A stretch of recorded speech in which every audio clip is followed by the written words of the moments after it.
Here is a green ink by Sailor Studio 460. Let's jump straight to the end with my opinion on this ink. The paper I'm using here is a Maruman Mnemosyne Notebook. This is, in general, a light pale green.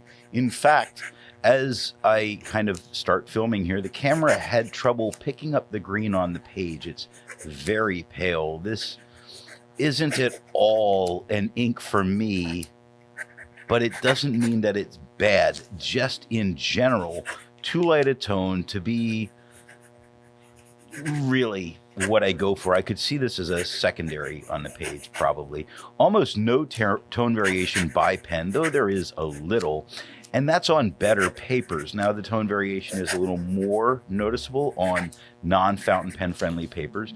While it does shade, I am just whelmed by what I see, and at least I'm not underwhelmed.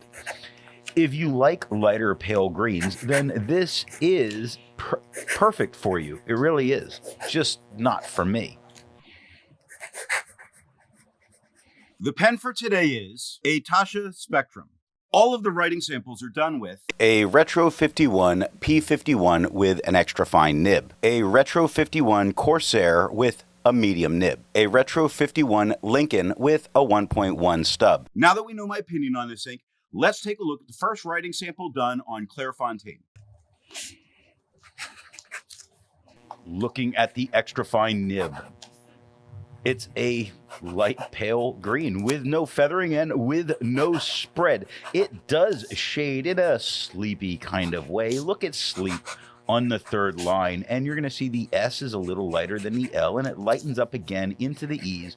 The P is the darkest letter, and I kind of wish more of what happened there was that when it does shade, the darker tone is nice.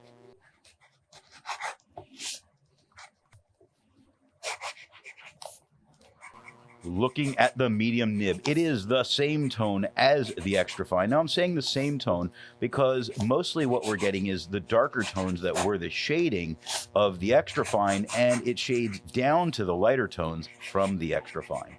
There is no feather and there is no spread. The shading is definitely there. You see it with on the first line. The W is a bit lighter than the IT, which are a little darker, and the H lightens up a little bit. Look at door directly underneath that. The D starts darker. It lightens up a bit at the both R's, or both O's, and the R is just a tad bit darker. Shading here is not a huge thing, and at least when it goes to the lighter tone, all of the darker letters make it easier to read.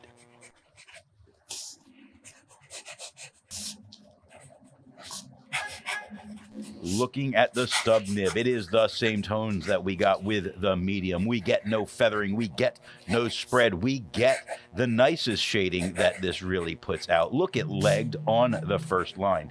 The L is a nice darker green. The E and beginning of the G lighter. The end of the G into the second G darken up again. It lightens at the E and beginning of the D, where at the end of the D it gets a bit darker.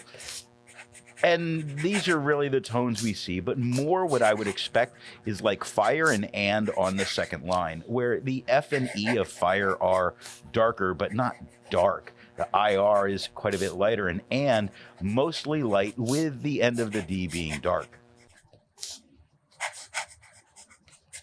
Looking at the back of the page, with as pale as this ink is, there's no surprise that there is no bleeding and no ghosting. Like most inks, this one comes in a bottle. This is how the Pilot Custom 823 fits. And here is the Pelican M1000. Here is the ink level when you can no longer fill a Lamy Safari. There is approximately 7 milliliters of ink left. The next writing sample is done in a Portage Reporter's Notebook.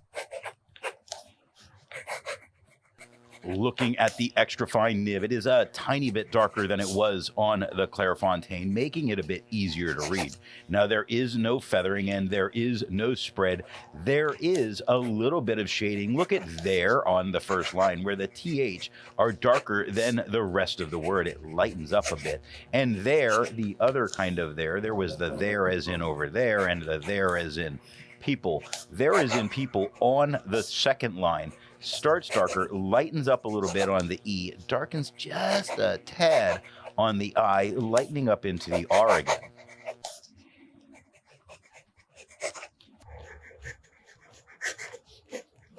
Looking at the medium nib, it is darker than it was with the extra fine, lighter than it was on the Clairfontaine. We get no feathering, we get no spread, we don't get a forest of shading, but we do get some. Look at forest on the second line, where the 4, including the E, is a bit lighter. During the S, it starts to darken up a little bit, and the T is the darkest letter of the word. The shading that goes on here is not huge. It's withered, perhaps, like withered on the first line, where the WI are lighter, the TH darker, the ERE lighten up, and the D gets darker again. It's not huge, but it's definitely there and can't be ignored.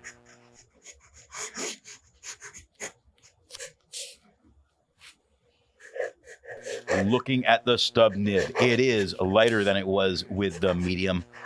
About the same tone as it was with the extra fine on the Clairfontaine. We get no feathering and we get no spread. We do get little bits of shading, but here it's going from a very light to kind of light. Like on day on the first line, the beginning of the D is very light. The up and down stroke of the D, kind of light. The A into Y is very light and kind of light on the end of the Y. Looking at the back of the page with such a pale ink again, there's no bleeding, there's no ghosting. There's a lot to learn by doing multiple chromatographies. The one on the left is immediately put into water for 10 to 15 seconds. The one on the right, marked with a D, is let dry for 10 minutes before putting it into water.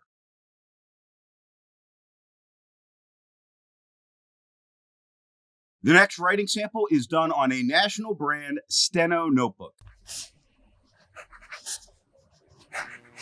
Looking at the extra fine nib, it is just as dark as it was on the Clairfontaine, which wasn't dark at all. However, I think the tone of the paper has affected the ink in a way and made it easier to see, not being such a stark white with a pale ink. Makes this green look much, much better. Really a good ink for this paper. You're going to see it all the way through, even at its worst. No feather, no spread, very little shading rolls in from time to time. Look at rolled on the second line. The R is a little darker. It lightens up at the OL, and the second LE quite a bit darker, the D quite a bit lighter.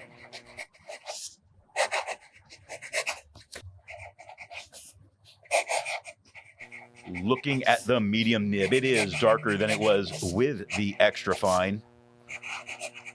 Lighter than on the Clairfontaine. We get no feathering, we get no spread. We don't get a mound of shading. Look at mound on the first line.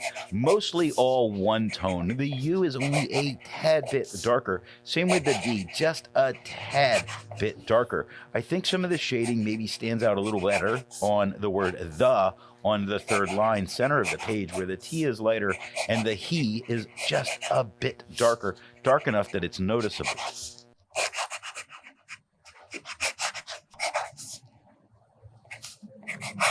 Looking at the stub nib, it is lighter than it was with the medium, a whole lot lighter than it was on the Clairfontaine. Not really a whole lot lighter, but noticeably lighter. Still, again, easier to read than it was on the Clairfontaine. Now, we get no feathering and we get no spread. We do get some shading, very noticeably on the first line between the and marsh, where marsh is a much lighter word in general than the. And even within both of those words, you do see a little bit of shading happening. Looking at the back of the page, we get no bleeding and no ghosting. Resistance tests are done to see how this ink can be expected to perform on the page, and more importantly, how hard it may be to clean from your pen. The smear is allowed to dry for 3 days before testing it. The highlighter is on the top left, pen flush is on the top right, 1/3 bleach solution is on the bottom left, and water is on the bottom right. The next writing sample is done in a Rhodia notebook. Looking at the extra fine nib, it is the same tone as the Clairfontaine. We get no feathering, we get no spread. We do get a little bit of touch of heaven in shading. Look at heavens on the second line, where the HEA is a little bit darker than the VE, and the N a little bit lighter than that E, and it stays lighter into the S, where it starts to get dark at the end. Not that this is shading a ton, but you can find it and see it.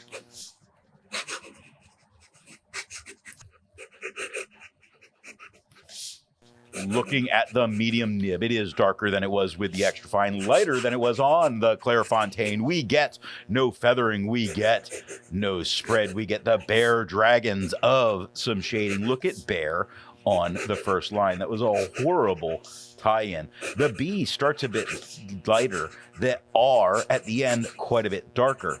So just a showing of it there. Now dragons, the D is a little lighter than the R.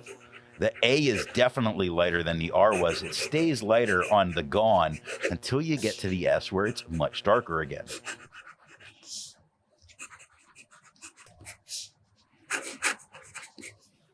Looking at the stub nib, it is lighter than it was with the medium, about the same tone as the Clairfontaine. There is no feathering, there is no spread. There is a little bit of shading that can be left on the page. Look at left first line. The L is a little darker than the EF, and the T darker than the rest of the word. For the most part, that's the big shading that's going on. The real shading you see is like, and look, it's flight on the second line, where you can only really spot little spots that are tiny bit darker, not shading as well as it did on the Clairfontaine at all. Looking at the back of the page, we get no bleeding and no ghosting. With over 1,000 inks reviewed, let's take a look at some color comparables. Here is Ackerman, their number 27.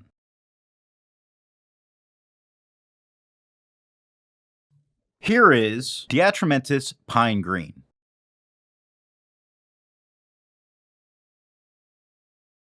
Here is Monteverde Green.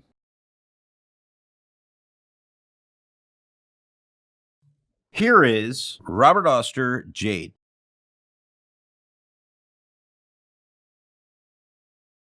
The next writing sample is done in a composition lab notebook. Looking at the extra fine nib, it is a little bit, just a tad bit lighter and flatter than it was on the Clairfontaine. Now we have no feathering, we have no spread, we have no shading. I don't like this on here. It's not a standout enough color to deal with quad rule. Those vertical lines are a bit distracting. And I think if you were using this as a student, you would probably regret it.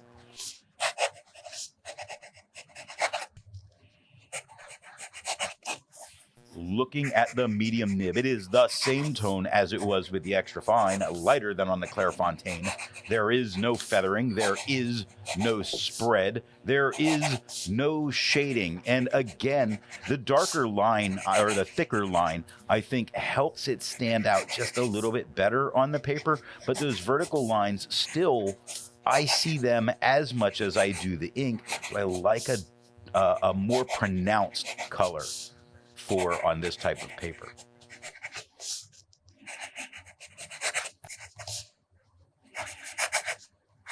Looking at the stub nib, it is the same tone as it was with the medium, lighter than on the Clairfontaine, with no feathering and with no spread and with no real shading. There are some spots you can, moments you can find little bits of shading.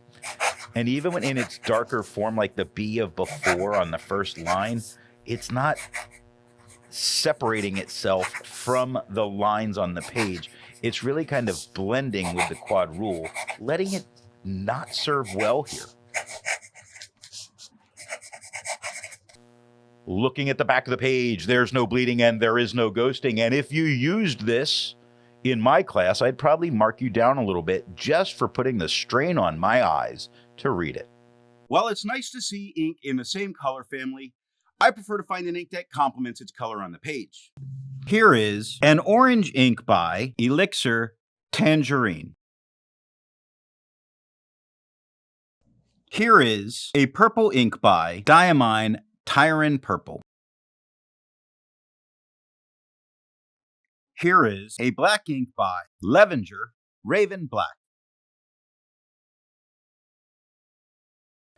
Here is a red ink by Private Reserve Dakota Red.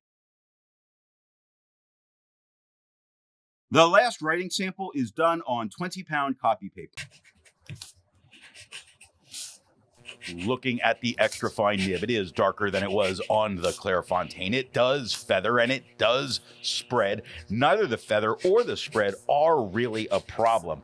Now, I say that because it's pale, so it's not distracting when it does it. But if you're looking at it, like on side on the first line, especially at the E, it starts to get a little wiggly in its look. Or in the on the first line, it's a little wiggly in certain areas because of the feathering and the spread. Not a big deal, though. I think this is a good ink for on this paper. While it's the same tone, the slightly different white, I think it's a little bit easier to see. It does have some moments of shading. You see it on Hall on the first line, where the H and the last L are just a little bit darker than the rest of the word. There's not much foreshading, though, and you wouldn't expect it here.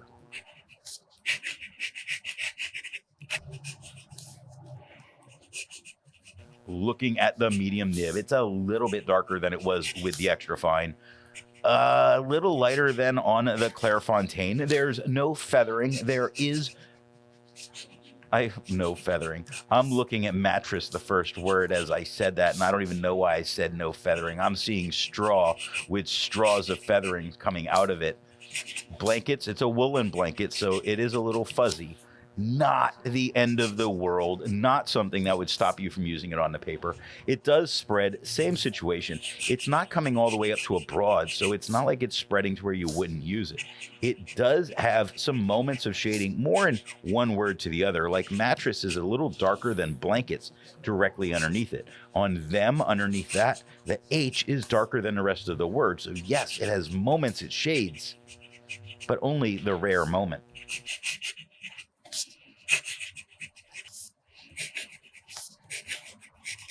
Looking at the stub nib, it is about the same tone as the medium.